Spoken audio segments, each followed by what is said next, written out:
Hello and welcome back. My name is Alexander Shelley and I'm the Music Director of Canada's National Arts Centre Orchestra. Welcome to our fourth video on conducting technique. I hope you've enjoyed the last few. If you haven't seen them, do look back on them before you look through this video just to get an idea of what we've worked on already, because I'm going to be building on those conversations in this video.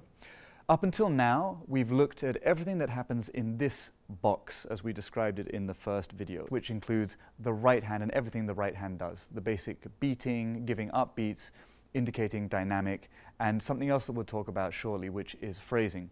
But in this video, I wanted to introduce this box and the left hand. Hopefully, everything that we've done here has been internalized. And I'd like to start off by suggesting some simple exercises for introducing the left hand. Take the very first beating pattern that we practice. Take a 4/4 with the smooth planes. No impulses from the wrist or from the elbow for the moment. Just practice doing this motion and very simply move your hand around. Scratch your tummy, scratch your nose, point to your ear, touch your head. Do whatever you want. You can even try talking as I am while this is going on. Keep this consistent. You can put a metronome if you want to make sure that you're staying on the beats of the metronome. But first and foremost, before we really start using the left hand, it's important to develop a certain degree of independence. This is something you might want to do over several days or weeks. Just get used to this working, you beating for the group while being able to talk and use the left hand independently. Now we're going to talk about what the left hand can do. Well, it's just as versatile as the right hand, and as your conducting technique develops and as your experience develops, you may choose to indicate everything with the left hand. There's really no limit to what it can do. And when it comes to the beating patterns, giving entries, things that we've talked about in the last two videos, all the same principles apply as with the right hand. So if you're going to beat a bar, keep it nice and smooth, learn how to do that, learn how to give impulses. There are a lot of other things that the left hand offers us in conjunction with the right hand. So let's say you feel it's important during a piece to carry on beating with this hand. Well, what can it do? It can give entries. It can give gestures to people to enter. It could indicate dynamic, softening. It can indicate dynamic, getting stronger. It can say to people who've made an incorrect entry, perhaps, stop. You could indicate listen to other people. Take the first violins, for example. Just get their attention, point to your ear, and point to another player. You can indicate that phrasing should be very smooth by introducing horizontal gestures back and forth. When you're working with string players, you can indicate an up bow or a down bow.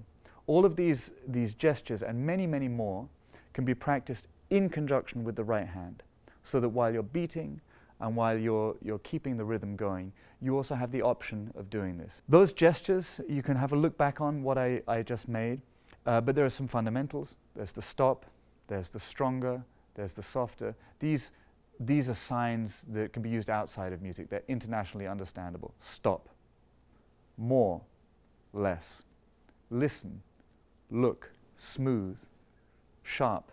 You can think of gestures yourself. You can look at conductors that you love and respect and have a look at the gestures they make. But it's a very versatile tool. And I would practice, once the independence side of things is established for you, I'd practice thinking about all the ways that you can use the left hand.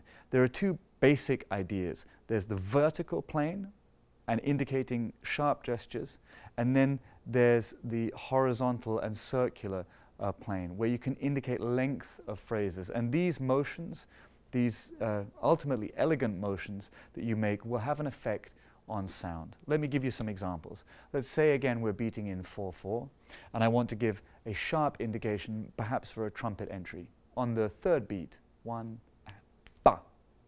That's how I'd approach it. I would take on the second beat, the full beat up, and then down on the third beat, just like when you're giving an upbeat. 1 and ba.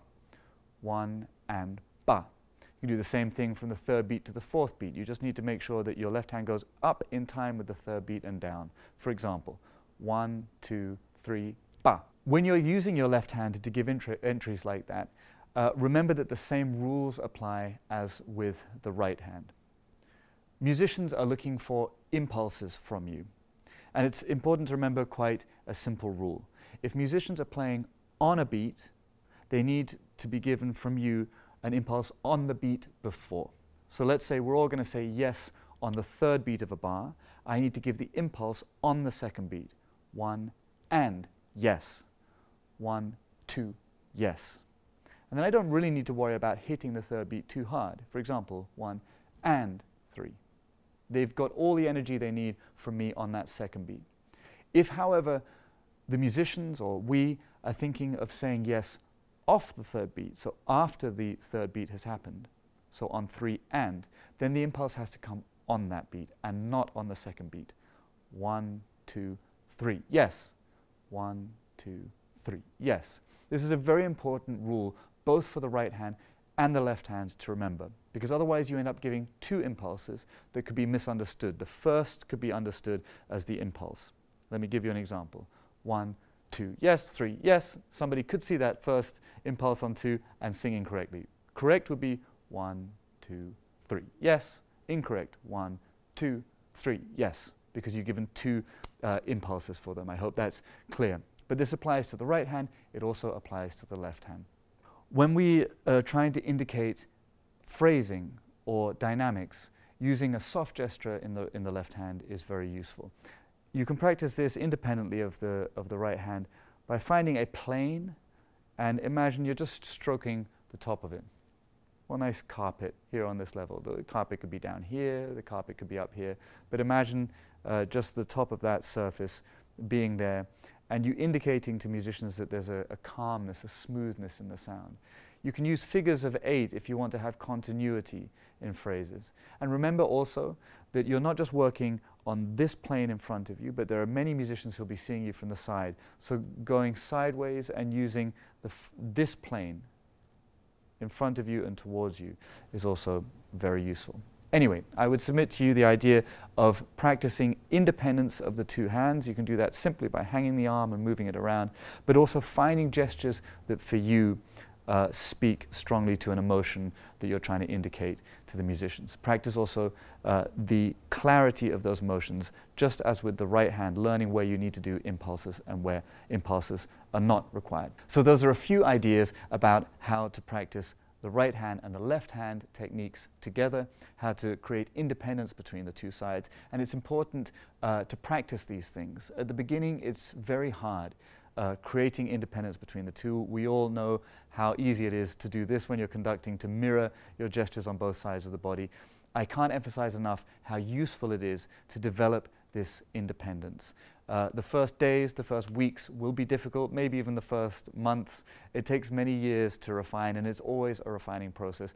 But please believe me that it's worthwhile, because ultimately you have far more opportunities to express yourself if you have that independence.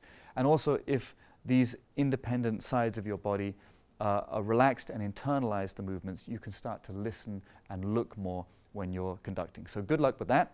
In our next videos, we're going to talk a little bit about phrasing and how to use both arms to phrase. Thanks for watching, and I hope I see you in our next video.